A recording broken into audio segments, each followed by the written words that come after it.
Hello and welcome to Whisky.com, where fine spirits meet. And today we are having the other one. It's a cherrywood, and it's not cherrywood, but it's cherrywood, the cherry tree.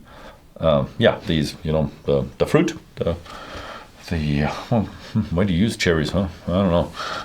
But yeah, the cherry tree has wood, and you can actually make casks out of it, which I found really strange. I actually talked to Chris, I think it's called Chris Morris, I think. I really go always confused with Chris Fletcher from Brown-Forman. And when I was over there in 2015, they really told me, hey, we got the chestnut. I think it was, no, sugar maple. Sugar maple cask. They got maple cask, and that's the thing. We made it airtight, and it worked. And we worked so hard for it because it's really hard to make any casks except for oak, because oak is so awesome. Yeah, oak is awesome. It's just the perfect wood, and you can make casks out of it. And all the other woods are really bad, but technology improves, and apparently there is acacia wood, there is cherry wood, and they can make casks out of it. So, yeah, already told you a lot about it. It's single malt, so 100% malt. It's pot stills because Teeling, Jack and Stephen Teeling don't own any column stills. They do have a father, and he has a lot of column stills.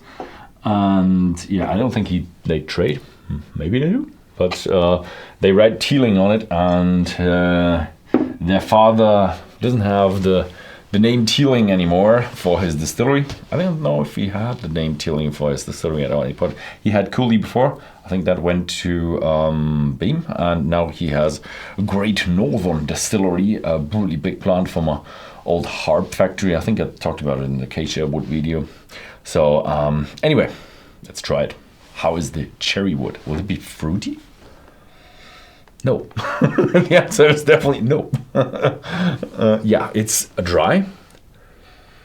It really, the other one had a little bit of a cognac feel to it, like with the bitterness and the fruitiness and all that kind of stuff. This here is very dry, and it feels like old wood. When you when you go hiking in the mountains, and okay, maybe in America or somewhere, they're not like 500 years old woodsheds, because America is not 500 years old, but very old woodsheds. Probably you'll find them in Pennsylvania or somewhere, Amish and stuff. Smells like that. If you go to an Amish town and you smell old wood, that is the smell. An old woodshed. Yeah, Americans do have old woodsheds. Yeah, they're probably 100, 200 years old, and they smell the same. So anyway, a little bit of a bloomy touch to it, but not that much. Very, very woody, very wood.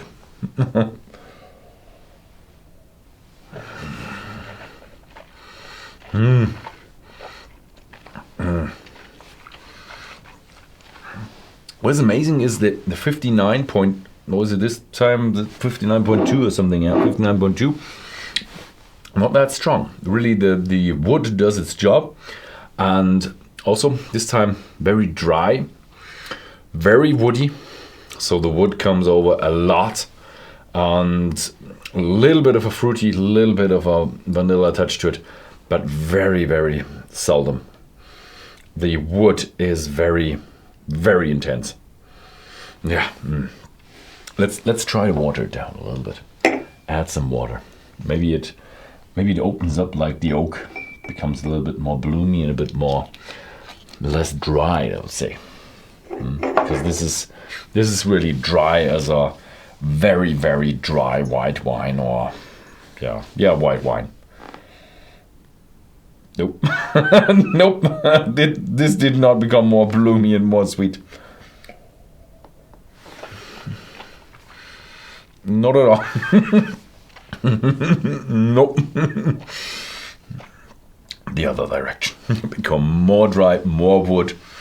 But I like it. The bitterness is very, very pleasant. It doesn't have that peak like the cognac one, the acacia one, that tasted a little bit like cognac. But this is very flat wood. I would say a little bit the negative side would be singular. yeah, now with the water, there's like no fruitiness, no sweetness and stuff.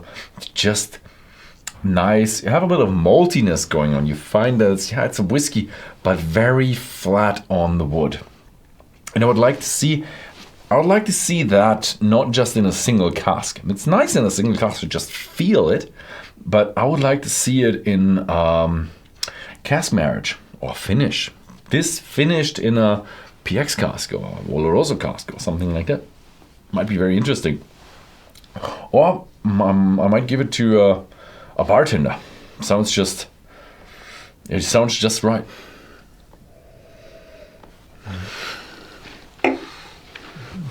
I don't know if there's a high demand for really dry, woody flavor as a spirit in a cocktail. I don't know.